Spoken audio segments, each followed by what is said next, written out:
हजरात हजरात हजरात, बिहार की आम जनता को मतदान से बेदखल करने का षड्यंत्र किया जा रहा है। कान खोलकर सुन लीजिए। वोटिंग लिस्ट रिवीजन के नाम पर बिहार के लाखों लोगों को वोटिंग लिस्ट से बाहर निकालने की साजिश की जा रही है। बिहार में चुनाव सिर पर है और बिहार की आम जनता के साथ बहुत खतरनाक खेल होने जा रहा है। 8 करोड़ से अधिक आबादी वाले बिहार में वोटिंग लिस्ट रिवीजन को लागू कर दिया गया है। जी हाँ दोस्तों, नेहा सिंह राठौर फिर एक मुद्दा उठाई है कि ये जो जनगणना हो रही है, जो उसको सुधार हो रहा है, उसके नाम पे लाखों लोगों को वोट देने से बेदखल किया जा रहा है। यानी इनका कहना है कि रिवीजन के नाम पे जो लोग जिंदा है या फिर वोट देने लायक है उनका भी नाम काट दिया जाएगा, वो वोट नहीं दे सकते हैं। तो ये इनका कहना है। और क्या कुछ कहती है इस पे हम बात करेंगे और आपको दिखाएंगे भी। लेकिन उससे पहले हम आपसे निवेदन करना चाहते हैं कि आप हमारे चैनल को सब्सक्राइब कर लें, प्यारा सा बेल बटन दबा दें, ताकि हम इसी तरह से नेहा सिंह का वीडियो आपको देते रहें और दिखाते रहें। हजरात हजरात हजरात, बिहार की आम जनता को मतदान से बेदखल करने का षड्यंत्र किया जा रहा है। कान खोलकर सुन लीजिए। वोटिंग लिस्ट रिवीजन के नाम पर बिहार के लाखों लोगों को वोटिंग लिस्ट से बाहर निकालने की साजिश की जा रही है। बिहार में चुनाव सिर पर है और बिहार की आम जनता के साथ बहुत खतरनाक खेल होने जा रहा है। 8 करोड़ से अधिक आबादी वाले बिहार में वोटिंग लिस्ट रिवीजन को लागू कर दिया गया है, जबकि फरवरी 2024 में ही एक ताज़ा वोटर लिस्ट बन चुकी थी।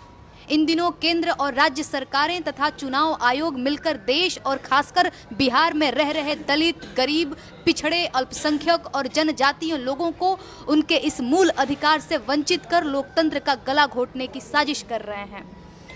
पहले चुनाव आयोग वोट जुड़वाता था, लेकिन अब चुनाव आयोग मोदी, शाह और नीतीश के कहने पर मतदाताओं की छटनी कर रहा है। क्या पिछला लोकसभा चुनाव बिना लिस्ट रिवाइज किए ही हो गया था? अंधेर इतना है कि जिस आधार और राशन कार्ड से सरकार हर महीने 80 करोड़ लोगों को राशन देती है, उसी आधार कार्ड और राशन कार्ड को अब वो मानने से इनकार कर रही है। समझ नहीं आ रहा है कि अपना माथा पीटे कि उनका आधार कार्ड बना किस लिए था भाई। बिहार में साक्षरता दर 61% है, यानी 100 में से 40 लोग फॉर्म तक नहीं भर सकते, और जो दस्तावेज उनसे मांगे जा रहे हैं वे भी ज़्यादातर लोगों के पास नहीं हैं। बारिश का समय चल रहा है, कम से कम 4 महीने बिहार का बड़ा हिस्सा डूबा रहेगा।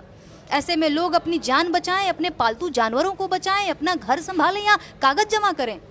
चुनाव में समय बहुत कम बचा है और जरूरी दस्तावेज भी जल्दी जमा करने हैं। अब आप खुद सोचकर देखिए कि जरूरी दस्तावेज सुरक्षित रखने और उन्हें जल्द से जल्द हासिल कर पाने वाला वर्ग कौन सा है?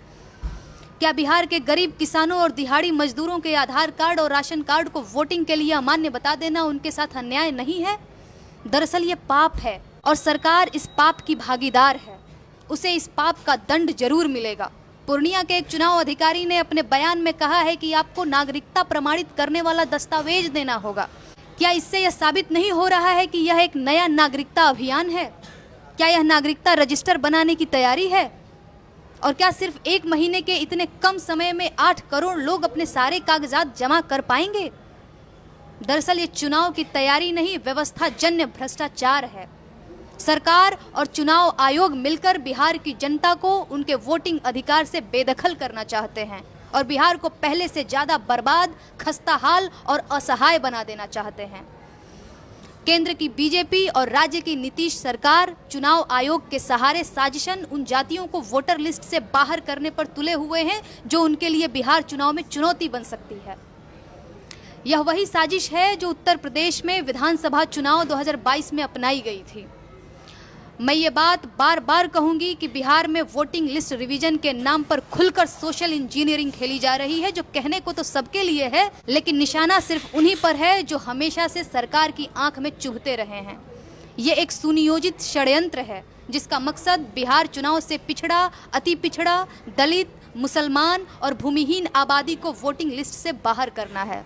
यह लोकतंत्र का गला घोटने की कोशिश है और इसके लिए केंद्र सरकार, राज्य सरकार और चुनाव आयोग तीनों बराबर के दोषी हैं।